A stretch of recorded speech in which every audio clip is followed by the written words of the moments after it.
বড় ইম্পর্টেন্ট জায়গায় চলে এসেছি। দেখুন, উনি মদন বিশ্বাস, মৃণাল কান্তি বিশ্বাস গত 7/10/2021 তারিখে টিডিএফ এ জয়েন করলো। এটাকে তারা বন্ধুরা টিডিএফ বলে, আমি বলবো সে টিডিএফ দলটা পুরোটার নাম হলো ত্রিপুরা ডেমোক্রেটিক ফ্রন্ট। আপনারা জানেন ত্রিপুরা ডেমোক্রেটিক ফ্রন্ট কারা তৈরি করেছিল কংগ্রেস থেকে গিয়ে? আমি নাম বলে এই প্রেস কনফারেন্সে আমি কাউকে অসম্মান করতে চাই না, এটা ব্যক্তিগত সবাই রাইট আছে। এই মৃণাল কান্তি বিশ্বাস এই টিডিএফ পার্টিতে জয়েন করছে কংগ্রেস ভেঙে গিয়ে।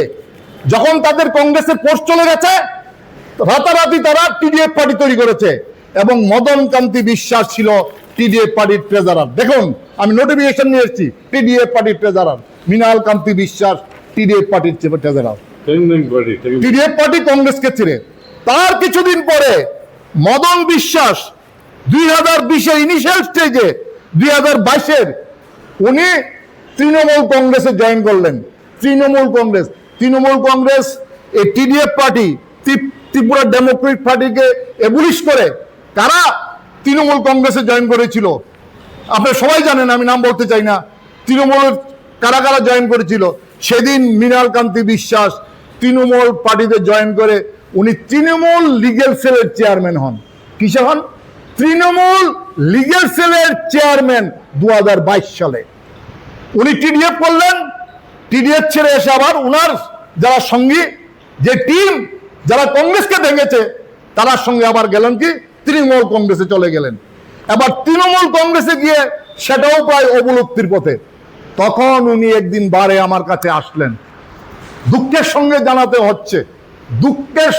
জানাতে হচ্ছে আমি এই প্রকাশ্যে প্রেস কনফারেন্সে বলছি, আমার অত্যন্ত স্নেহের ছেলে ছিল, আমার সঙ্গে কোনো বৈমাত্রী বলে আচরণ নেই এবং লয়ার আমি বহু আগাল থেকে চিনি এবং রাজনীতিতে অনেকটা আমার হাত ধরেই এসেছে। যখন জুলাই বাড়ির থেকে এসেছে, যখন এনইসিএ করে ব্লক প্রেসিডেন্ট, আমি যখন ভাইস প্রেসিডেন্ট ছিলাম, ত্রিপুরা এনইসিএর দায়িত্বে ছিলাম, আমার হাত ধরে এসছে। সে আজকে প্রেস কনফারেন্সে উনি বলছেন আমি কংগ্রেসের ক্যাডার, কবে কংগ্রেসে এসেছি। এবার উনি উত্তর দেখ উনি আমার থেকে প্রেস কনফারেন্সে দেখাচ্ছি আমার থেকে মেম্বারশিপ নিয়েছেন। দেখুন উনার ছবি, সই, এনরোলমেন্ট নাম্বার, উনার ছবি, সই, এনরোলমেন্ট নাম্বার, উনার ছবি, ডিক্লারেশন এবং এনরোলমেন্ট নাম্বার উনি আমার থেকে নিয়েছেন। দেখুন এই এনরোলমেন্ট দিলাম, ছবি, সই করে, ফটো এবং ডিক্লারেশন যে আমি অন্য কোনো দলের সঙ্গে সংস্পর্শ রাখবো না, অন্য কোনো দলের সঙ্গে হয়েছে, অন্য কোনো দলের সঙ্গে সম্পর্ক। এই পরিস্থিতি যে যখন ঘটলো, টিডিএফ এ যখন এটা যখন হলো তৃণমূল থেকে গিয়ে যখন উনি হলো, তাই নিয়ে এই লিগ্যাল সেলে মেম্বার হওয়ার পরে সব ঠিক ছিল। কিন্তু পরবর্তী সময়ে যখন উনি পরপর নির্বাচনের পরে যখন আমরা সিদ্ধান্ত নিলাম, আজকে উনি কংগ্রেসের বিরুদ্ধে বলছেন, লিগ্যাল সেলের বিরুদ্ধে বলছেন, অথরিটির বিরুদ্ধে বলছেন। উনি এটা স্বীকার করেছেন আমার থেকে মেম্বারশিপ নিয়েছেন। এখন উনার বক্তব্য হলো আমি নাকি কংগ্রেসে নেই। আপনাকে ডকুমেন্ট দিয়ে দেখালাম কংগ্রেসে আছে কি না, আমি কি পদে ছিলাম, কি দিয়েছিলাম। এবার যেটা চমকপ্রদ বন্ধুরা, এবার বলে এই যে কথাগুলি বললেন এতক্ষণ আপনি কথাগুলি, তাহলে আপনার স্ট্যাটাসটা এখন কংগ্রেসে কি? আপনি কি পদত্যাগপত্র গ্রহণ হয়েছে? পদত্যাগপত্র গ্রহণ হয়েছে কি আপনার পদত্যাগপত্র? তাহলে কি আপনি কি বর্তমানে পদত্যাগ গ্রহণ হয়েছে আপনার? আপনি তো পদত্যাগ দিয়েছেন 23-এ, এখন তো চলে 26। পদত্যাগপত্রগুলির পজিশন কি? আমি সবিনয়ে নিবেদন করছি আপনাদের প্রেস বন্ধুদের, এটা বোধ আমার কাছে ব্যতিক্রম, কারণ আমি তো পদত্যাগ করে প্রেসে বলিনি যে আমি দল বিরোধী বা দল থেকে থাকবো না বা দলের এই খরিফ। আমি আমার কাজের জন্য ব্যক্তিগতভাবে মাপ চেয়েছিলাম, মানে বদলে চেয়েছিলাম। আমার পদত্যাগ অ্যাকসেপ্ট হয়নি।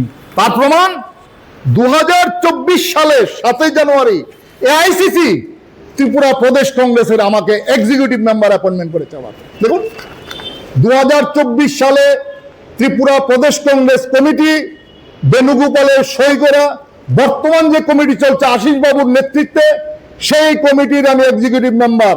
আমার সঙ্গে মেম্বার কারা কারা? সমীর রঞ্জন বর্মন, গোপাল চন্দ্র রায়, বীরজিৎ সিনহা, সুদীপ রায় বর্মন, দিবাচন্দ্র রাজমল, দীপক কুমার রায়, অশোক কুমার বৈদ্য, প্রফেসর মানিক দেব, হরে কৃষ্ণ ভৌমিক। উনি যাদের ইন্ধনে আমার বিরুদ্ধে ব্যক্তিগত কুৎসাগুলি করছেন, যাদের সাহায্যে, যাদের শক্তিতে আমার বিরুদ্ধে এগুলি করছেন, তাদের নাম কিন্তু এই লিস্টে নেই। কারণ কেন নেই? তারা এর মধ্যেই তারা কারা এগুলি বলছেন? একটু ভালো করে লাস্ট কনক্লুশন আমার, তারা কারা করছেন?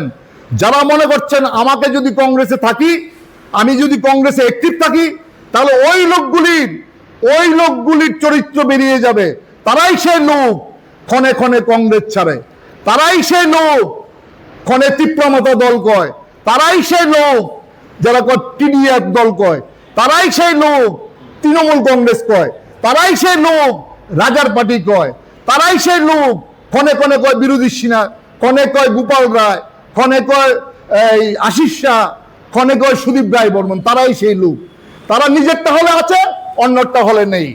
তারা দলের মধ্যে এগুলি ডিভিশন করছে এবং চক্রান্ত করছে। এবারেরও তাই। আমরা জানি কারা ইন্ধন দিচ্ছে নির্দল প্রার্থীকে।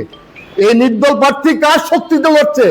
এখন তো নির্দল প্রার্থী আর নেই, আপনারা তো দেখেছেন। এখন আর নির্দল প্রার্থী এখানে নেই, এখন এক্সপেল তো হয়েছে এবং সমস্ত দলছুট নির্দলরা একত্রিত প্ল্যাটফর্ম করেছে।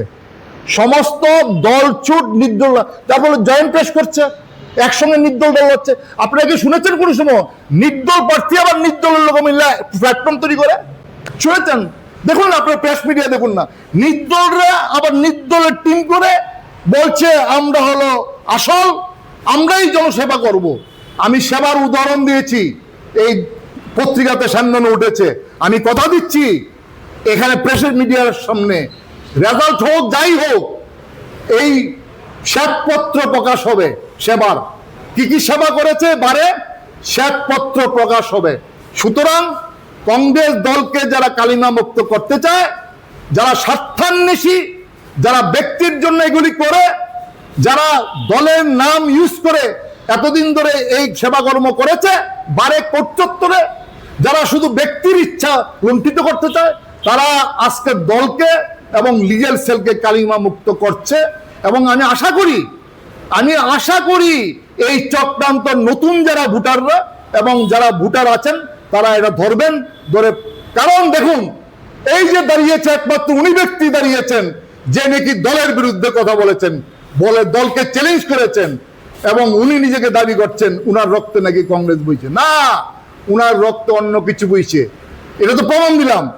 আশিস বাবুকে আমি জিজ্ঞেস করলাম, আশিস বাবু যে তুমি ওকে লিগ্যাল সেলের থেকে সাসপেনশন করছো প্রদেশ কংগ্রেসের পক্ষ থেকে, ওকে কংগ্রেস থেকে সাসপেনশন করো না দেখি। ও তো আমি তো কোনো কাগজ পাই না উনি কংগ্রেস।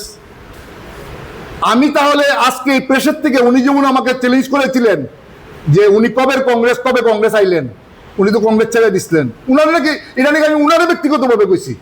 ও তো সারা ত্রিপুরার মানুষ এই বই পড়ে জানছে আমার হিস্ট্রি।